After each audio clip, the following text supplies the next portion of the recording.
มาวันนี้เราจะพาทุกคนมากินตำขนมจีนใส่ปลาแซลมอน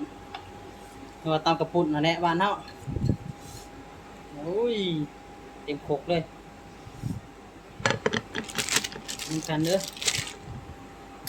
ยั่วๆจักบาทหนวดก่อนอ๋อ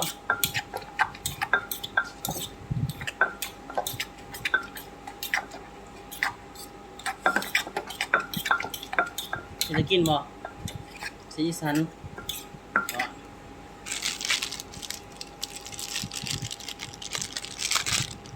ปลาลงมาเลย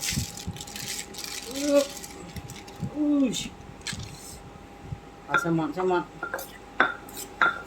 ากันก่อน